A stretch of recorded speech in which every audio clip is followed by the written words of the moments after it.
खोर्धा श्याम माधव बासंती देवी पाठागार ऐतिहासिक शिक्षाविद समाजसेवी तथा ओडिशा साहित्य एकाडेमी पुरस्कार प्राप्त लेखक सत्यवादी बलियार सिंह 77तम जन्मोत्सव अनुष्ठित होइछि।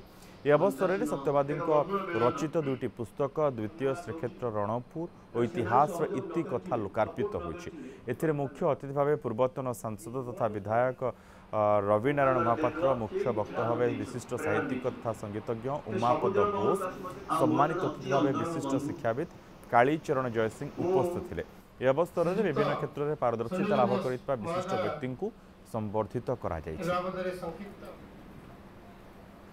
मत आज बहुत भल लगुच साहित्य सृष्टि करवा प्रत्येक मनुष्य भितर साहित्य रस भर्ती करवा एवं ता सहित समाज गठन आम लगी पड़ी कम करवा आज दिवस रे संकल्प रहू। आम ओडिशा माटी सबु प्रत्येक लोक भल मनुष्य हूँ, भल चिंताधारा कम करूँ।